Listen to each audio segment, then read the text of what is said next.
Welcome to another edition of the Twinspires Racing Roundtable. Nick Tammaro here, deputizing for Ashley Anderson, hosting this edition. Pleased to be joined by both Vance Hanson and Emily Gullikson as we go over some big three-year-old performances, both male and female variety, on those from the past weekend.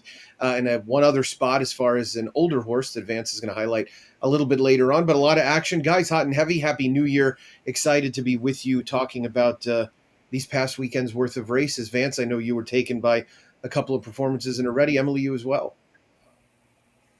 Yes, absolutely. I thought it was a great weekend of racing to start off the new year, and especially with the younger horses that we're going to talk about as they go forward, because you're always looking to see what they can do next. And I think this was a good weekend to try to get some ideas about horses moving forward, or maybe some that we saw their best and can open the door. Let's take a look at a potential Oaks filly to get us started. This will be in the Busanda from Saturday afternoon at Aqueduct. Dazzling Dame for Brittany Russell was a tremendously impressive winner of this 1 mile event. Earned a Brisnet speed figure of 93. This was her second straight stakes win. First stepping up in competition. This is not a graded race, but I do think it was a bit better field than what she faced at Laurel. Vance, what do you think about Dazzling Dame? Yeah, as you can see, this field was highly strung out at the end, and she won by open lengths. Very impressive. She was the most experienced horse in this short field. As you mentioned, she had a stakes win in her previous start, but also another one in the sorority at Monmouth Park. So she was already a two-time stakes winner over this 1 mile distance, and got a perfect, easy, comfortable lead here. And as we'll see in another half mile or so, she's going to draw away from this field pretty impressively. Um, Obviously, an expert horse at a mile now with 3 stakes wins over the distance. Not necessarily sure she's going to be, stretching out to a mile and eighth will be her strong suit, but we'll find out in the coming weeks and months. It sounds like her connections are kind of taking a look at the Virginia Oaks at Colonial Downs in March. That's over a 1 mile and a 16 out around 2 turns potentially. But of the 2 3-year-olds in stakes company at Aqueduct on Saturday, she had the faster performance both on the clock and in the speed ratings. Emily, what do you make of Dazzling Dame's prospects of going long and perhaps doing so against Graded Stakes Company as well? Her lone blemish so far was in her lone try against Graded Stakes Company, coming back in the Pocahontas in September at Churchill. Well, those are definitely two different questions, and I think they sometimes get bunched together as far as going long and then going long against the level of competition. And going back to the sorority win at Monmouth, from a physical standpoint, watching that race, she's one that I commented on, that she's a longer body built for 2 turns. Now at this, and she was absolutely dominant in here and able to put that on display. And moving forward with each race, she was a little bit warm at Churchill Downs back on September 13th. That was also coming off that sorority win and less than 30 days. So maybe not full recovery at that time to hold against. But I think there is still maybe some class questions to answer going back to Graded Stakes Company.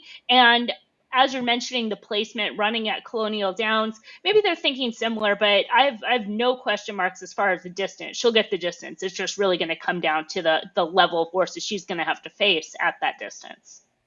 Yeah, I mean, she touted herself in the beginning, right? Worked 21 flat at the OBS March sale, but only went for $45,000. Of course, a daughter of Gervin.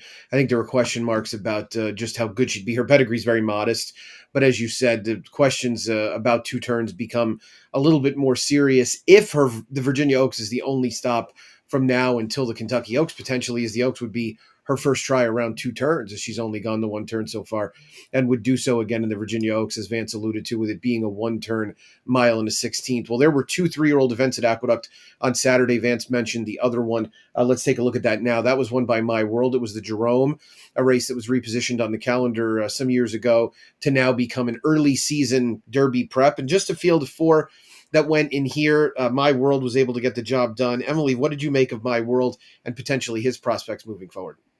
I think there's a saying that did what needed to be done, and I think that was the case with My World in here. They had just a great stalking trip. You can see they're sitting behind that first flight of Freedom's Echo and number 4 Balboa being favored. And as this race goes on, you start to see Balboa getting pushed along. I mean, Danny Franco really got a workout in there. He's probably take a few days off from the gym after this ride. And My World was just able to capitalize, move outside. I think they had the right trip for this track profile and the right kind of setup in here. I think that's something that's probably going to be maybe a knock going forward, but at the same time, not a knock on the day. Vance, anything to add on My World in this Jerome field? Uh, he had last run in the Nashua Stakes in early November over this track and distance, and got up in time. The field on Saturday in the Jerome lacked depth. I mean, Balboa was 3-5, but there were certainly concerns going into the race that he was going to be distance limited, and he showed that today in My World, who had already had that 1 mile stakes win, kind of took advantage of that. The others just simply didn't have the experience to tout themselves in this stakes on Saturday. So a good win by My World. It is interesting, though, that Brad Cox did keep him out of the Remsen. Probably didn't feel like he was mature enough. As you can see here in deep stretch, he is still leaning in a bit. Still has some learning to do, some growing up to do, but it does sound like they're ready to take the next step and stretch him out to 1.125 for the Withers next time, going 1.125. So I think we'll learn a lot more about My World next time than we necessarily did in the Jerome. I'll pose a different question to you with regards to My World. So or with regards to Balboa, rather, the runner-up in this race. He was the third place finisher in the Remsen. And obviously Paladin and Renegade ran 1-2 in there. That was a race that did not come back on the clock the way I think a lot of us wanted to see it. We wanted it to be a little bit faster. He came back and basically ran the same speed figure with regards to both Brisnet and Byers. What does that do as far for either of you? And I'll ask you first, Vance. What does that do in terms of your now subsequent analysis of a race like the Remsen? Are we really planning on Paladin being potentially towards the head of this class? I wouldn't put it past them. It sounds like they finally decided to circle the Risen Star Stakes. I mean, the 1.316 is really going to be up as that, or not 1.316, but a mile Mile and and an an eighth eighth. back. Yeah, next month at Fairgrounds. The longer, the better for him. Paladin has always been kind of drawn comparisons in the way he's been campaigned to Sierra Leone. I think at this stage of the game, Sierra Leone was a much faster 3-year-old than Paladin is so far. But I wouldn't put it past him for stepping it up. He's going to need to because, as you said, the Remsen came back relatively slow, at least compared to the Demoiselle on the same card. Change your opinion at all, Emily, of that Remsen? I mean, as far as in terms of the Remsen, I'm kind of shifting back to My World and kind of the initial question as far as that speed figure posted with My World. And just a thing to think about with these younger horses is being able to show progression. And at this point, My World has kind of run the exact same figure in each of those races. And this is kind of the time, or you can see him pairing up a number in this case because he's coming off that 2-month break. But you'd really need to see a big move forward in that second off to continue down this path and on the Derby Trail, in my opinion. Yeah, I think we're looking for more than just 4 and 5 point improvements to get to the mid 80s in terms of a Beyer speed figure number, high 80s, low 90s for a Brisnet number. Speaking of a horse that grabbed some fanfare on Saturday at Oaklawn Park, Strategic Risk was victorious in the Smarty Jones. And I know I feel somewhat strongly about this effort. I won't tell you which way until we at least roundtable it a little bit. But Emily, Oaklawn's your home track, of course, doing a great job with the expert picks at Oaklawn once again. What did you think of Strategic Risk's effort in this Smarty Jones? I wonder if we're going to have the same opinion. I thought he had, outside of the start, you see he gets off a little bit slow and he's rushed up in a position there. And outside of that, he really had a perfect trip. They slowed down that second quarter. It's like almost 25. And he's able to track just right off the first flight. And the main competition are those 3 horses that are in the back right now. I'm just going to say the numbers for easy purpose, but 1, 4, and 5, and 4 being their stablemate. And he's able to just get a perfect tracking trip in the clear on those moderate fractions behind an 81 to 1 shot who looks like they want to go a little bit shorter in Scarship. And then goes clear late and finishes under a ride. But Mark Cassie's been sending out live runners, and this was the right race for them to win. You can see those fractions posted right there for that second quarter. He got the right trip. He was supposed to win that type of race, and he did. And I think those things can be seen as a negative going forward, especially that they post the number and it wasn't necessarily fast. And yeah, that was my thoughts. Now I'm super curious to hear your thoughts. I love like a little preview there. Vance, what do you got? Well, above and beyond taking advantage of a slow pace, it was nice to see him do well against Open Company. I know he struggled a bit in New York last summer taking on against Open Company, but he did have a huge win at Gulfstream in his previous start in the in reality division of the Florida Sire Stakes. That was a mile and a 16th around two turns. Same situation here. Finally shows that this horse is really built to go two turns, I think, compared to some of the sprints he was competing in earlier last year for the most part. So this horse, to me, showed a lot of progression in his last couple of starts. I'm with Emily. He does need to run a lot faster, and he does need to, get the kind of trip that will be actually challenging rather than one that wasn't one that he didn't necessarily get on Saturday. Yeah, I mean, I agree with both what both of you said. This feels to me like I'm not going to be shocked if we look back in 3 or 4 months and realize this was the best of strategic risk, because this was a pillow soft trip. And in fact, what made his trip so soft, and again, I don't want to beat up too much on speed horses that can sort of make their own luck, but when they do it in a race where they go almost 50 to the half, Universe and Rancho Santa Fe, who knows if they're even Derby caliber horses, they were completely taken out of their game. I mean, Rancho Santa Fe was way too far back, and Universe was always going to be coming from back there. You see them respectively in the pink Gary Mary West silks, and Universe is on the rail, the one. I mean, they don't make an impact here at all.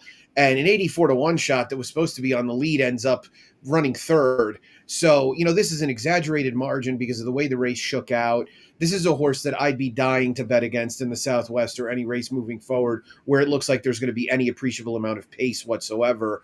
It's also a situation where, we've seen Marquesi does well, period, right? He's a dual Hall of Fame trainer. His barn's been on a tear of late, pretty much all over between Florida and Arkansas, and you want to see them continue to perform at that high a level over the course of the next few months. But, with all that said, he's a horse that I think it stands to reason he will get better because he's a relatively lightly raced 3-year-old, but he's going to have to. And again, it was only an 86 Brisnet speed rating. That has a lot to do with the fact that pace was so slow, and they did come home somewhat quickly, but this was a track that was quick, and it wasn't one where you'd be expecting the kind of number that he did. It was because of the pace. So the pace, to me, is what you really want to focus on as far as something to use going forward.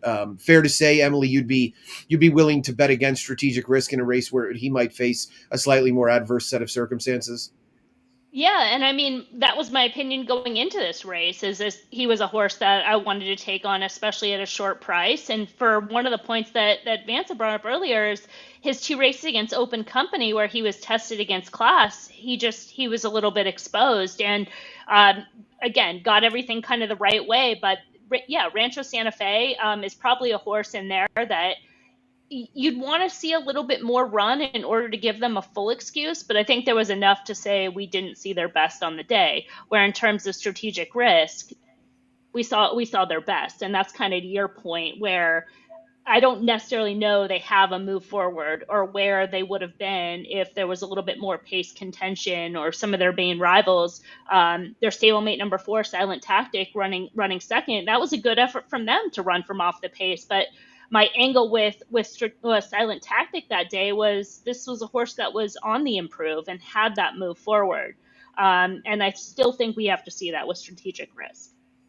I could see strategic risk coming back in the Southwest and having a decode problem that I think a lot of horses in that field may end up having as well. We'll see that in 3 weeks or so after Oaklawn comes back from their little respite. Vance, let's talk about one of the horses that caught your eye last weekend. Who was it? Well, there was nothing funny about Lucille Ball and her return to the races last Friday at Aqueduct. It was an entry-level allowance going 6.5 furlongs.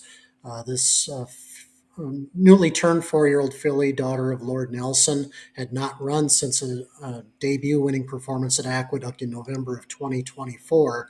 And as you can see, she bolted out to the early lead. Trainer Chris Engelhardt now says he thinks she might be the fastest horse he's ever trained. And as we get longer into this race, you'll see her pull away to a huge victory. Track was, rather playing slow, typical Aqueduct winner's surface. It was 117 and change for a final time. But the figure makers at Brisnet finally, they gave her a 104 Brisnet speed rating, which is a, graded stakes quality number for this filly. And she does have some class in her pedigree. I kind of looked it up after this race, and there's a couple of Grade One winners in her under her third dam. I believe it was Madcap Escapade and Dubai Escapade, both top level winners some years back. So this filly's got some potential for trainer Chris Engelhardt. He's kind of floating the Barbara Fritchie Stakes at Laurel next month as her stakes debut. And he says if she runs well there, they could be taking a look at the Madison, a Grade One at Keeneland in April. So a lot to look forward to for this filly. We'll see if she can stay sound enough, though. Yeah, no question. She's had some issues with staying sound. That's why she was off over 400 days coming into this. But this was a pretty strong performance. And Emily, I don't know if you got to look at the field there. I thought it was about an average, if not maybe slightly above average, one other than for this time of year in New York. Yeah, I'm looking at it right now. I pulled it up and watching the replay, and then looking at that level of competition. And Lucille Ball, and I mean, even to the public, right, going off at odds of 6-1, certainly Yeah. winning closer to 1-6. She was very impressive in there. But yeah, the field was evenly matched. They're kind of running in terms of Brisnet numbers in like that low to mid 80s.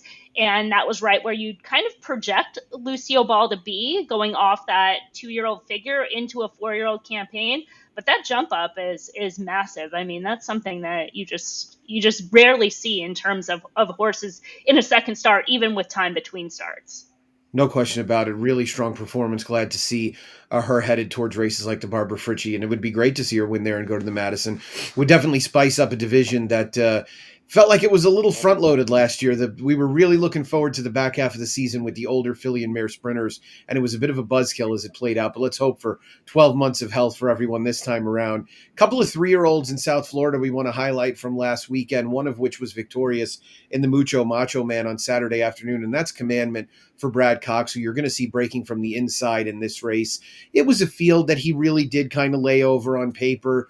The only real competition looked like it could come from Epic Summer, who was breaking from the 3. And here you'll see him wearing the maroon Aggie silks of Swinbank Stables. He contests the pace for a while with Thunder Chuck on the outside and Cabor to the inside. Commandment really just ends up waiting in the wings right behind them. And once he sees some open racetrack, he accelerated quite nicely.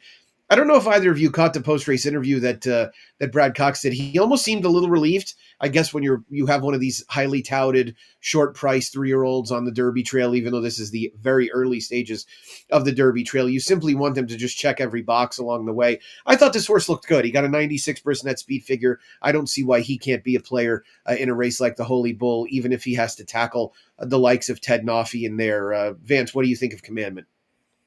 Yeah, ultimately he wins this very impressively, and I agree with all of your points. I don't see why he won't stretch out successfully. And as you mentioned, Brad Cox looked like he did have some weight off of his shoulders after this, and he does have a fine-looking 3-year-old here. Yeah, it feels that Yeah, way for sure. Emily, any thoughts on Commandment? Yeah, Commandment, this race was excellent, but this is a horse that maybe part of the reason for Brad Cox is that just might be like a sign of confidence that this is the horse that I didn't catch it, but I'm just kind of reading off you guys and how trainers typically respond in post-race interviews. A horse that just might have some ability. You go back to his debut, and while he did finish 4th in there, he was able to save ground, make a late move and a really strong gallop out, and just presented it a horse that you would want to follow. And following right into his second start where he broke his maiden at Churchill Downs, where he had some trouble in there in running, both at the break, and had to show some class in order to get that win. So now coming in off that 2-month break, a different circuit, a different racetrack, and showing up with another move forward. So he's definitely looks like a serious racehorse on this level. out of the Grade 1 winning mare Sipican Harbor, who won the Spinaway for Gary Contessa some years ago. This was a $500,000 Keeneland yearling sale purchase back in 2024. I'm intrigued by this horse. We'll see how far he wants to go. You know, you almost don't worry terribly much early on about Brad Cox horses getting more ground. He isn't into mischief. So I think a horse worth following moving forward. There was another impressive 3-year-old winner over the weekend in South Florida. It came on Friday, and it was Nearly. Nearly was in a race that also featured the highly touted debut winner from Churchill Downs, Mob, who was actually scratched a couple of races before this race went off. And it ended up being a showdown between Nearly and Confessional. Confessional was an impressive debut winner at Keeneland for Brad Cox. And at the end of all of it, guys, there was no doubt who was best here. Nearly was very, very good. He came from off of it. As you can see, a horse that had broken his maiden the time before at Gulfstream, was getting Lasix for the first time, stepping up in class, going from Florida Bred Company to Open. He crushed this field and ended up getting a Brisnet speed figure of 97. I don't know whether to just think he might be a South Florida flash in the pan for Todd Pletcher. We've seen these on occasion over the years, or a horse that might have to be taken seriously. But either way, he's one that will be destined for graded stakes. What did you make of Nearly, Emily? Yeah, I mean, I agree with what you said. I thought he was very good in here and had sort of every right to be. And certainly it helps when your biggest rival is a scratch, and the type of trip that you had where the other three kind of bunch up early. And just watching that head on there, they stay wide, they stay in the clear. So that could be another thing to just consider, where what does he like to do when he's inside and down behind horses? We haven't had that question asked and answered yet. But another horse that's just moved forward with each race, even going back to his debut in October, late October at Belmont and Aqueduct, where they broke slow and they had some trouble in there and was still green. So seems to be moving forward. But yes, I think it is always a good question that sometimes those horses at Gulfstream Park that just run big races, you still have to see them translate out of town. Yeah, $350,000 not this time. Vance, Nearly on your radar for the Derby potentially? I want to see some more from him, frankly. He only had to face 3 horses here, and good time, obviously. Was he able to work out a really good trip in such a short field? I would like to see just a little bit more from him next time. Is it mean anything to you that Todd ran him in the one other than on Friday and not the Mucho Macho Man? Uh, Far be it for me to question the great Todd Pletcher. I don't know. I don't know. I think he wanted to find a spot where I thought he was sure he could win, and he did. And that's the way I probably would look at it. Yeah, totally fair. Well, that concludes the racing portion of what we were going to converse about. But Emily, I know you have some exciting info for us regarding tournaments. We've enjoyed your spaces the last few weeks on Saturday afternoons, and tournament action getting hot and heavy at twinspires.com. Yeah, absolutely. I mean, this is just such a great setup. And I wanted to start by talking about the tournaments. Actually, I covered tournaments live on Spaces Thursday, Friday. No, Friday, Saturday, and no, Thursday, Friday, and Saturday. That's how good the tournaments were. I have no idea what day it is today. But going back to Friday, we TwinSpires offers these cash games, which are absolutely perfect games. They're perfect entry level games, and they're perfect games for all levels of tournament players to step up and compete. And sometimes you feel like, especially going into the Breeders' Cup Betting Challenge with the big bankroll and the seasoned players, how intimidating and one even that does have tournament experience can be overmatched. And this puts you right in the mix, doesn't make you feel like you're dead money and have a shot. And this game right here, this is going to be kind of one of those epic games that everyone remembers because it was so competitive. I think the leaderboard, there was somebody who made a big move every single race. And then someone else would come up and hit another big score, and then they would be the lead. So it turned out to where you had this like extremely contentious leaderboard with like 10 people that had a couple $100 to play with, and it was just it was an absolute dogfight, and everyone was playing, had good handicapping and maximized that through their betting, and it was just one of those games that just moved around so much. And the Nathan White, who ended up finishing with $515, put up that score in race 9, and so they were, and there was this 10 race tournament, had them to catch. And even Ryan Petranek, who ended up finishing second, Ryan was jumped on the spaces that same day, and he ended up playing $130 into that race and not hitting, so he was at over 400 trying to make moves. Nathan White ended up not playing, which was technically the right move for him in that position, but it was such a competitive game, and I really wanted to highlight this because of this opportunity that twinspires offers, and that people should take advantage of these and play them. And obviously you get to keep what you win, so it's just like betting cash on a regular day. But this was kind of the perfect kind of game to start off as we go into Saturday, and highlighting the Jerome Smarty Jones Kentucky Derby betting qualifier.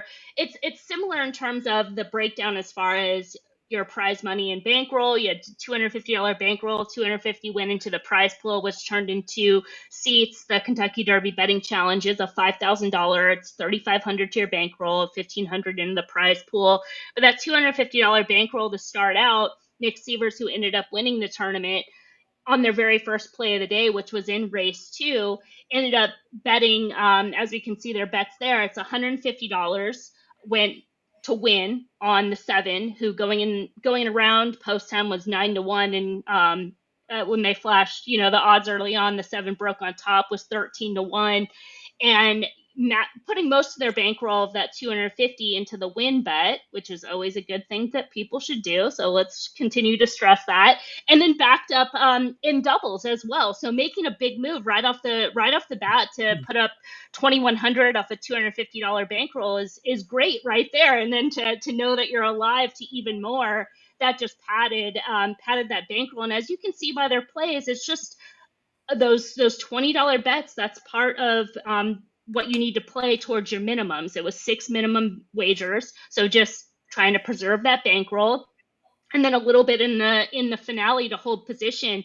But this was one that the top 3 earned a seat, so finishing first is the same as finishing third. But again, when you're up top, you'd hate to post a big score and then drop back down. But great play by Stephen Wells, Steven Zare, Justin Sampson, and all different styles of player within that, and just great play all around. Even from people that finished off the board and finished with 0, they had made plays that would win.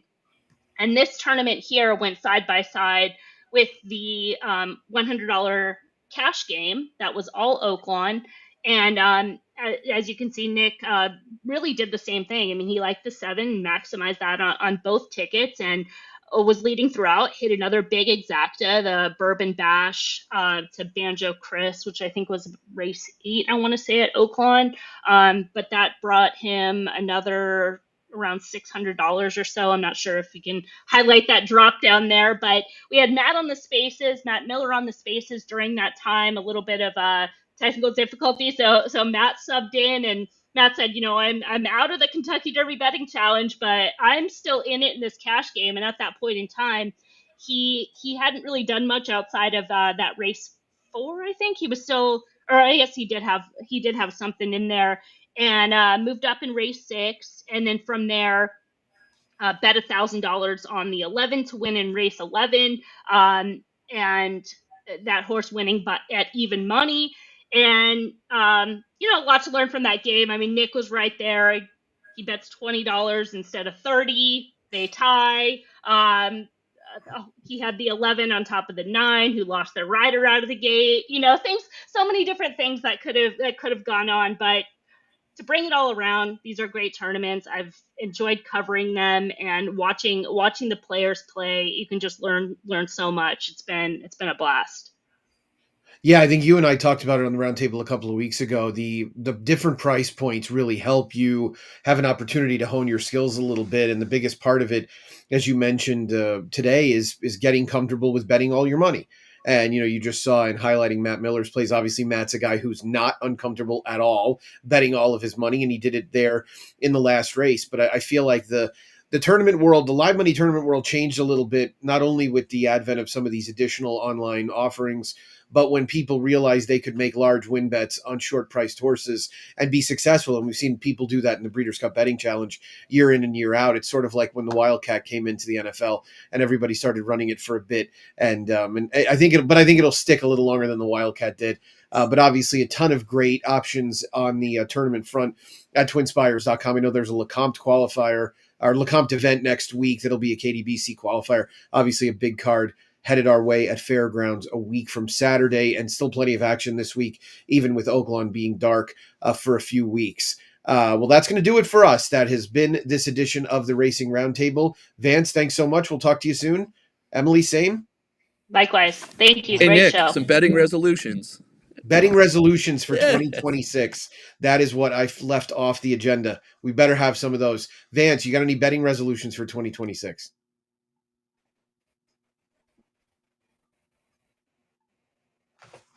Is that my video that's bad? No, I see you, Nick. Okay. Well, all this Okay, go ahead, Vance.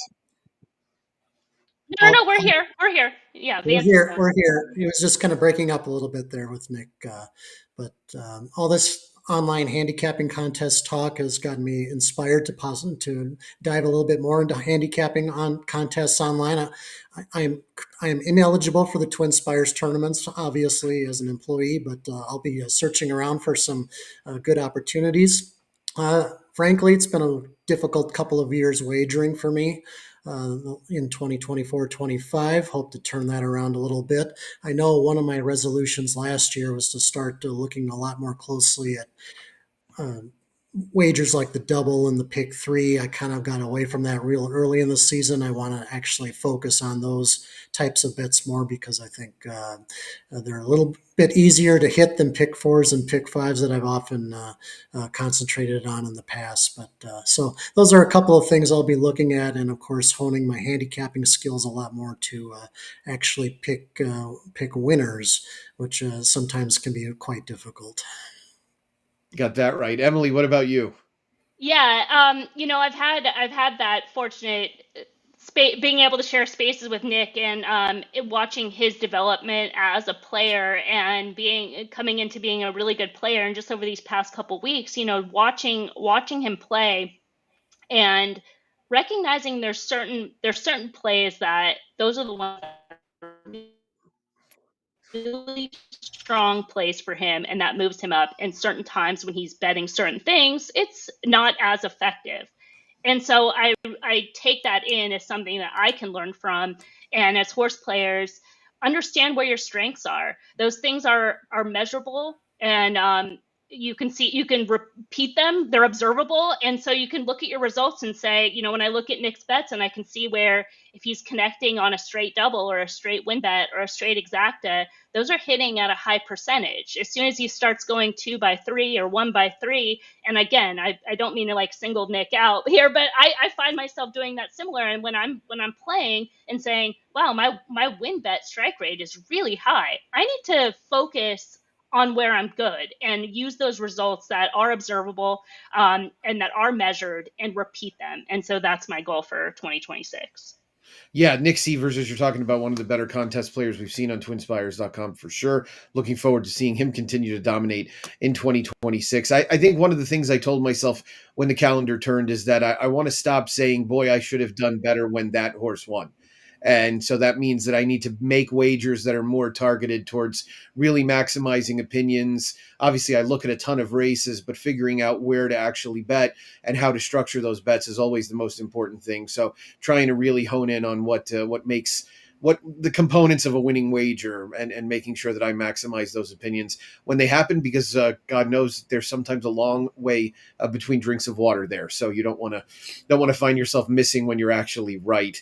But obviously we will continue to do everything we can to hone our skills and get a little bit better throughout 2026. And we'll have all of you with us throughout the year. This was the first Racing Roundtable of 2026. So glad to have been joined by both Vance and Emily. Make sure you hit up twinspires.com, not only for the contest, but all the promos going on there. Darren will likely share those with you a little bit later in the week as part of the jury. That's it for this edition. Until next time, best of luck.